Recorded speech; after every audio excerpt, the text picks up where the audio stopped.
बदनाम न कर, यानी कि मुसलमानों को बदनाम करना, कभी गाय के नाम पर, कभी मंदिर के नाम पर, कभी मस्जिद के नाम पर ये मामला कर कर अपना मतलब चुनाव करते हैं सब सांप, मुसलमानों के लिए सब सांप है। और जिस समाजवादी पार्टी ने क्या दिया है, 496 झगड़े हैं अखिलेश की सरकार के हिंदू मुस्लिम के। बीजेपी सरकार आज यूपी से चले जाए, आज यूपी में झगड़ा हो जाएगा। जो मेरा खुदा है वो खालिक है अकबर, और हिंदू जो है उसको कहते हैं ईश्वर। परिंदे भी उसको खुदा मानते हैं, सुबह सुबह चाय चाय करते नहीं, उठते नहीं, हम तो पहले उठ जाए परिंदे।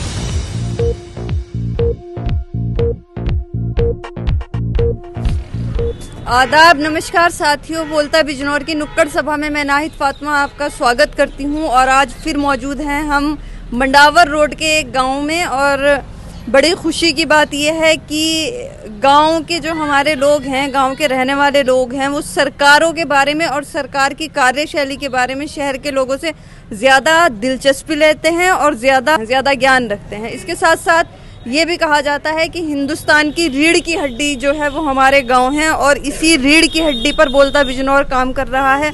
हम जगह जगह लोगों के पास जा रहे हैं, गांव गांव जा रहे हैं, कस्बे कस्बे जा रहे हैं, लोगों को बुलाने के लिए, लोगों को बोलने के लिए एक प्लेटफॉर्म मुहैया करा रहे हैं, ताकि लोग अपनी राय रख सकें, अपनी परेशानियां बता सकें, सरकार के अच्छे और बुरे कामों की समीक्षा कर सकें। इस वक्त मैं मौजूद हूँ मंडावर रोड पर, और यहाँ पर आप देख सकते हैं गाँव के बहुत सारे लोग मौजूद हैं।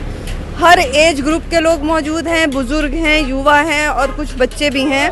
तो आइए शुरू करते हैं चर्चाओं का ये सिलसिला। आपके पास आती हूँ। भाई साहब, क्या नाम है आपका? मेरा नाम मोहम्मद अकरम, ग्राम प्रधान। तो अकरम भाई, किस तरीके की समस्याएं आप आजकल आप देख रहे हैं? समस्याएं तो बहुत हो गई मैडम। गुंडा राज हो गया। लखीमपुर खीरी के बारे में देख लो, किसानों को कुचला गया। पुलिस प्रशासन देखता रहा। अगर गांव का कोई व्यक्ति अगर किसी से थोड़ी सी गुंडागर्दी कर दे तो पुलिस प्रशासन उसको परेशान कर देता है, उसके घर पे चार चक्कर मारती है पुलिस। और ये किसानों को कुचल दिया गया, पुलिस उसके घर तक नहीं जाती। अगर ऐसा ही रवैया पुलिस का गांव के लिए हो जाए या गांव वालों के लिए हो जाए, जैसे ये अब जो होया है लखीमपुर खीरी में, तो बहुत अच्छी बात होगी। पुलिस जैसे इत्मीनान के साथ इतने बड़े माफिया को ले जा रही है, तो ऐसे भी गरीब लोगों को ले जाए तो अच्छी बात है। मतलब आपका कहना है गरीब लोगों के साथ पुलिस सख्ती करती है और बड़ों के साथ नहीं? जी ज़्यादा। अब देख लो, पूरा भारत देख रहा है इस बात को। आप भाई साहब, आपका क्या नाम है?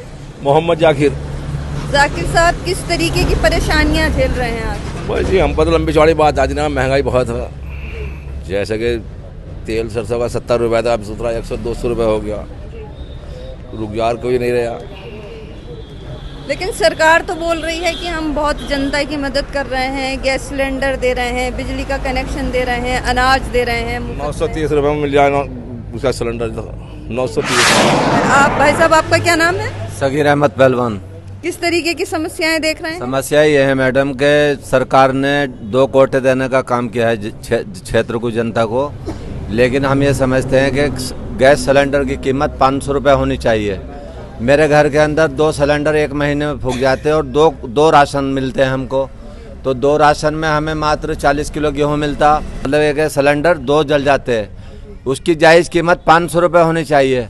लेकिन सरकार वो हमें मिल गया 950 रुपये का एक, तो 950 दूनी 1900 रुपये हो गए।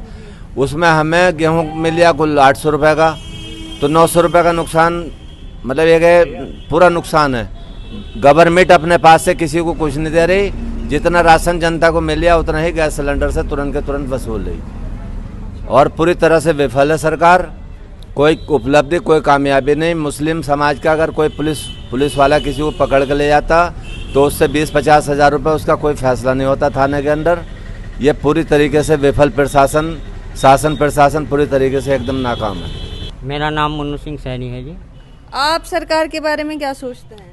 सरकार तो जो कर रही है वो सब देख रहे हैं। बहुत महंगाई की मार जनता झेल रही है, और जनता इससे त्रस्त हो गई।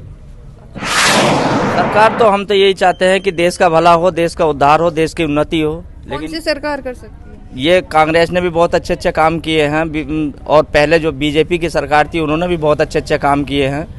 और जो मायावती, अखिलेश यादव की सरकार रही है उनमें भी बहुत लोगों को राहत मिली है। लेकिन इस सरकार के जो 5 साल का 10 साल का जो पीरियड रहा, 6-7 साल का, इसमें जनता त्रस्त होकर जा पड़ी। महिलाओं के बहुत अत्याचार हो रहे हैं, कोई गुंडागर्दी का कोई सीमा नहीं रही, और महंगाई जो इतनी बढ़ चुकी है कि वो लेकिन सरकार तो कह रही है कि हमारे शासन में महिलाएं बिल्कुल बेखौफ होकर घूम रही हैं, कोई अपराध नहीं हो रहा महिलाओं। 2-3 महीने पहले एक लड़की का मर्डर हुआ, वो बॉलीवुड की चैंपियन थी, दलित लड़की थी, उसका जो है ना निशन हत्या कर दी। बबली नाम था उसका, उसकी हत्या कर दी गई। और इस शासन ने जो है ना रिपोर्ट तक नहीं लिखी। 3 दिन हम लोग वहाँ परेशान रहे, थानों के चक्कर काटते रहे, और जब नेता वगैरह वहाँ पहुँचे तब जाकर वो रिपोर्ट दर्ज हुई उनकी, उस लड़की के लिए। तो इतना अत्याचार हो रहा है, ये महिलाओं पर अत्याचार नहीं है ये। आपका क्या नाम है? रियासत अली। किस तरीके की परेशानियां झेल रहे हैं सरकार? सभी परेशानियां, बिजली को देख लो, तेल को देख लो, तेल मतलब 100 ऊपर पहुँच गया, पेट्रोल डीजल मतलब 90 के करीब पहुँच गया।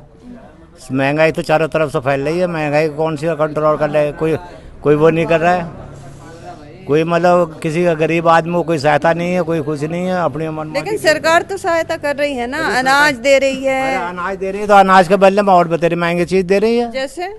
जैसे मतलब सिलेंडर है, पेट्रोल है, डीजल है, कौन सी चीज नहीं है बताओ, कौन सी चीज में है? दाल कौन सी मंदी है? अरे हम ही बता रहे हैं, नाज मोद दे रही सरकार, तो नाज से भला थोड़ी हो रहा, खर्चे तो और भी है पब्लिक के। बच्चों को पालना जरूरी है, मजदूरी में गुजर थोड़ी हो रही, 300 रुपए की मजदूरी है। क्या करते हो आप? फेरी करता हूँ, कबाड़ का काम करता हूँ। 300 रुपए कमाऊंगे, उसमें मजदूर हो रही, 100 रुपए तेल हो गया, 200 रुपए, हर चीज महंगी, चीनी महंगी है, हर चीज महंगी, बिजली महंगी है, कहाँ से आदमी परेशानी पूरी करे बताओ। बीजेपी सर इसमें भाजपा की सरकार में भला नहीं हो रहा किसी का। तो आज तो कोई सरकार से लाभ तो हुआ ना, इस सरकार से एक रत्ती लाभ नहीं हुआ जी। राशन नहीं मिलता? राशन भी खत्म कर दिया, 3-4 महीने हो गए, बिल्कुल भी ना दे रहे। मतलब राशन वाला राशन नहीं दे रहा ना जी, पटवारी ने खत्म कर दिया। पटवारी शिकार हम बताओ 48,000 कमाने लगे साल में। कौन है पटवारी? जाना कौन है, अब हम सब कुछ भी ना कमा सकते। बेटियों ने राशन खत्म कर दिया हमारा, राशन पर कुछ नहीं मिल रहा, कुछ भी नहीं मिल रहा जी। अब कितने टाइम से? 8-9-6-7 महीने हो गए हमें, बिल्कुल नहीं मिल रहा। परिवार में कितने लोग हैं आपके? परिवार में 6-7 लोग हैं हमारे। क्या नाम है आपका? सजाकत हुसैन। किस तरीके की समस्याएं झेल रहे हैं? मैं पैर से विकलांग हूँ, 40%। मैं मजदूरी करता हूँ। कितनी मजदूरी कर लेते हैं दिन में? अरे बस मजदूरी के तो बस हाल मत पूछो, बहुत बुरा हाल है मजदूरी। लेकिन सरकार जो योजनाएं चला रही हैं उसमें से कोई फायदा? हमारा 4% आरक्षण था विकलांगों का, वो भी जो है सेंट्रल गवर्नमेंट ने जो है उसको भी खत्म कर दिया गया। अच्छा जी हाँ। तो सरकार जो योजनाएं चला रही है इतनी सारी, उसमें से किसी का लाभ आपको नहीं मिलता? किसी का लाभ नहीं मिलता। अगर किसी अधिकारी के पास जाते तो सबसे पहले उसको पैसा चाहिए, उसके बाद जो है नहीं फिर हमारे तरफ को देखा। कौन अधिकारी पैसा मांगा? हमारे गांव के जो है मेरी आय जो है नहीं 60,000 रुपये लगा दी 2 बार, 2 महीने में 2 बार मैंने आय बनवाई, दोनों बार 60 की लगा दी, 1,000 रुपये न देने के कारण। 1,000 रुपए नहीं दिए। और मैंने जो कहा कि जमाना कुछ भी कहे उसका एहतराम न कर, और जिसको जमीन न माने उसे सलाम न कर। खतरा हमारे मुल्क को तेरी नैयत से है, अपने अमाल को बदल, हमें बदनाम न कर। यानी कि मुसलमानों को बदनाम करना, कभी गाय के नाम पर, कभी मंदिर के नाम पर, कभी मस्जिद के नाम पर, ये मामला कर कर अपना मतलब चुनाव करते हैं, और हमारे मुसलमानों को अकल है नहीं। तो अपने अमाल को बदल, हमें बदनाम न कर, ये बात मुसलमानों पे लागू नहीं होती? हाँ मुसलमान, अरे वो मतलब जैसे कि अभी मिसाल के तौर पर मोदी है, ये कोई भी भाजपा की सरकार है, ये कहते हैं कि गाँव बाबरी मस्जिद का मसला, ये कुछ ना कुछ मुद्दा उठा देते हैं, ये सब एक प्लेटफार्म हो जाता है। हमारे मुसलमान क्या नाम 70 जगह बदल जाते हैं। अच्छा अब एक बात बताओ, समाजवादी पार्टी की सरकार थी, बढ़िया थी, इतनों को तोल के मंत्री बनाया एक अखिलेश यादव ने, कितने सारे मुसलमान थे, बड़े बड़े नेता थे, बड़े बड़े मंत्री थे, सबने मिलके क्या करा मुसलमानों? अरे भाई उसने क्या कुछ भी नहीं करा, ना तो किसी चीज की कमी आई, काम बढ़िया चला, सुकून रहा मामला, ऐसा कुछ नहीं जैसा इसमें मामला हो रहा। उसमें सब कुछ, तेल की महंगाई, हर चीज महंगाई हो गई। मुसलमानों के लिए सब सांप है, ये जहरियाला सांप है, वो तो जहरियाला सांप होता, बीजेपी जहरियाला सांप है, ये पानी वाले सांप है, समझे नहीं, है सब सांप। मुसलमानों के लिए सब सांप है। दलित और मुसलमान का इस देश के अंदर कोई नहीं, वो नहीं है, कोई भी मायावती भले को, वो भी दलितों की आज तक नहीं हुई। दलितों को क्या दिया मायावती के पीछे मतलब जो बताते लोग, मैं वो मायावती दलित की है, दलित को मतलब क्या दिया मायावती ने? ये सारे के सारे खून पीने वाले हैं, छोटे वर्ग का। देश के अंदर खुला जुल्म, औरतों पर भी, मुसलमानों को भी, दलित के साथ खास तौर से, इन दो कौमों के साथ देश के अंदर इतना जुल्म हो रहा है और कोई इसकी जो मालूम करने वाला इनसे हाल क्या है। तो क्या रास्ता है मुसलमानों के पास? इनका रास्ता यह है कि मुसलमान अपनी पार्टी बनाएगा, अपने वजूद पाएं, अपनी पार्टी बनाएगा, वजूद पाएं, हिस्सेदारी ले। जब तक हिस्सा नहीं होगा, जब तक कौन सुनिया बताओ किसी की हिस्सेदार। पाकिस्तान वाला दिया, हम पाकिस्तान तो फिर से हिस्सा चाहिए? नहीं, हिस्सा ऐसे नहीं। जब हम हमारे बराबर के नेता आएंगे निकल के, हिस्सेदारी होगी सरकार के अंदर, तो फिर हमारे खिलाफ जो बोलेगा तो वो बराबर मुकाबला करेगा उसका। अजी समाजवादी पार्टी ने क्या दिया है? 496 झगड़े हैं अखिलेश की सरकार के हिंदू मुस्लिम के। वो अखिलेश ने कराए हैं? और सुनो, वो सपा ने कराए हैं? सुनो, करने वाले तो लोग पब्लिक है, भड़काने वाले बीजेपी वाले हैं। देश के अंदर जितना भी दंगा होता, जहाँ भी होता, बीजेपी की सरकार बन गई, कोई झगड़ा नहीं है। आज बीजेपी की सरकार अब दिल्ली में नहीं बनी तो दिल्ली में देख लो क्या ढंग हुआ है। बीजेपी सरकार आज यूपी से चले जाए, आज यूपी में झगड़ा हो जाएगा। झगड़ा कराने वाले बीजेपी वाले हैं, आरएसएस गुंडे हैं, बजरंग दल वाले हैं, जितने भी मतलब झगड़े करवाने वाले हैं ये आरएसएस वाले और बीजेपी वाले, बजरंग दल वाले हैं। मतलब जहाँ सरकार होगी वहाँ दंगा नहीं होगा, जहाँ सरकार बीजेपी की होगी दंगा नहीं होगा, क्योंकि दंगा करने वाले यही तो हो। दंगा फिर कौन करेगा? अगर दंगा सब सरकार की होगी, दंगा नहीं होगा। जहाँ सरकार मायावती की हो, अखिलेश की हो, या मतलब जो केजरीवाल की हो, सरकार किसी की भी हो, वहाँ झगड़ा होगा। क्यों होगा? क्यों? हिंदू मतलब जो जब इलेक्शन का मौका आवे है, जब भी जो हिंदू मुस्लिम वाला फिसाद फैला देते हैं, कोई ना कोई ऐसा वो मुल्क कराते हैं जिसमें हिंदू मुस्लिम को भड़का के हिंदू वोट एक तरफ हो जाए, मुस्लिम एक तरफ हो जाए। समझे? बीजेपी के अलावा इसके अलावा कोई काम नहीं है। आज तक कोई विकास देश के अंदर नहीं है। महिलाओं में कितना अत्याचार हो रहा है, समझे जी? दिल्ली वो लड़की पुलिस वाली थी, उसको मार दिया गया, उसके लिए कोई रिपोर्ट आज तक अगर रखा तो मैंने सुना कि उसी के शोर में उसका इल्जाम रख दिया गया। हाथरस कांड हुआ हरिजन लड़की के साथ, उसकी रिपोर्ट उसको मतलब रातों रात जला दिया गया, ठोक दिया गया। समझे जी? आए दिन ये कांड हो रहे हैं और ये मतलब जो कहते हैं कि हम औरतों का हक दिलवाएंगे, ये दिलवाएंगे, कभी अफगानिस्तान की बात करेंगे। अरे देश को संभालो, बाहर क्यों जा रहे हो? अपने देश को संभालो पहले। देश में बताओ किसके साथ इंसाफ हो रहा है?